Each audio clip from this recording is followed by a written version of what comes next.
Tem uma raça por aí que é pequena no tamanho, mas gigante na personalidade. E o apelido dela é ainda maior. O Pinscher Miniatura, mais conhecido como o Rei dos Toys. Mas de onde será que vem um título tão grandioso como esse? É o que a gente vai descobrir agora.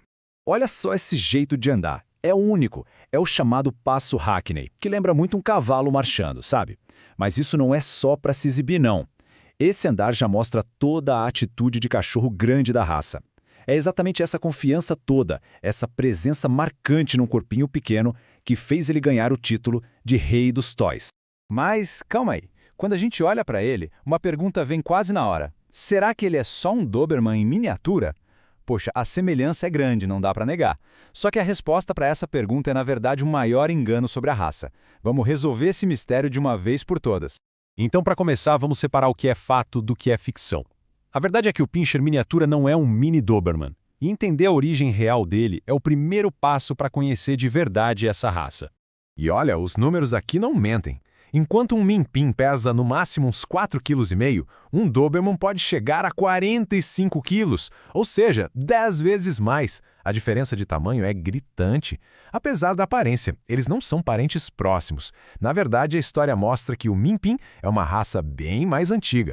Tá, então, se ele não é um Doberman em miniatura, qual é a verdadeira origem dele? Acredita-se que a linhagem venha de uma mistura bem interessante. A teimosia e a coragem do Dachshund, a agilidade do galgo italiano e a base dos antigos pinchers alemães. Essa sim é a família de verdade dele, uma linhagem completamente diferente.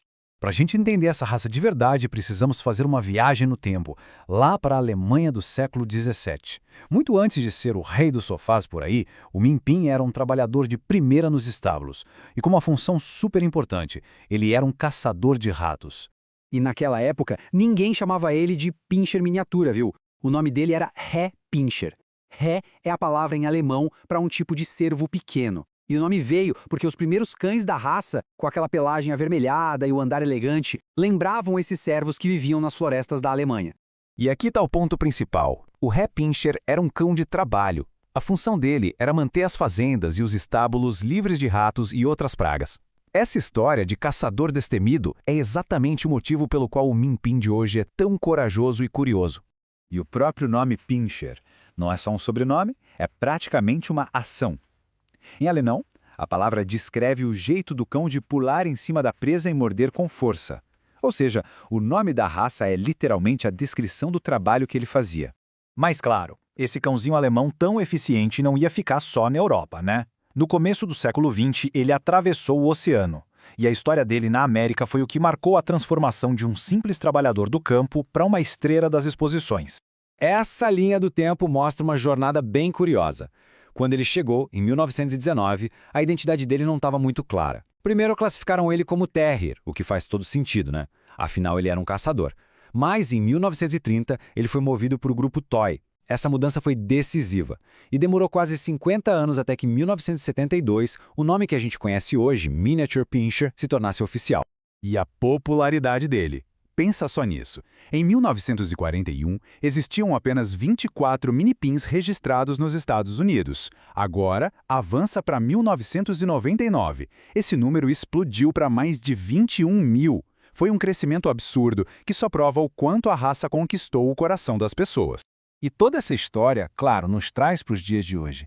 Então, o que define o Minipin moderno? E como é que ele continua fazendo jus ao apelido de Rei dos Toys? Bom, o Minipin de hoje é um combo de características bem marcantes. A pelagem dele é super elegante em cores como vermelho sólido ou preto com marcas cor de ferrugem. No temperamento, ele é alerta, cheio de energia e muito apegado à família. E a personalidade? Pode esperar um cão inteligente, divertido e com um toquezinho de travessura para deixar a vida mais interessante, claro. E essa citação da historiadora do Clube da Raça, nossa, ela resume tudo perfeitamente. Esse não é aquele típico cão de colo. Eles são ágeis, atléticos e sempre surpreendendo, com uma energia que não combina com o tamanho pequeno deles. A comparação com um macaquinho de estimação é simplesmente perfeita. Então, no final das contas, é isso que define o Pinscher Miniatura. É a combinação de uma aparência de realeza, a coragem de um cachorro muito maior e uma personalidade que é pura energia e diversão. Isso nos leva de volta ao começo. Se a gente parar para pensar na jornada dele, de um humilde caçador de ratos a um ícone mundial, com essa personalidade destemida e uma aparência nobre, a questão não é se ele merece o título. A questão é, poderia existir outro rei dos toys? Pois é, parece que o título é de fato mais do que merecido.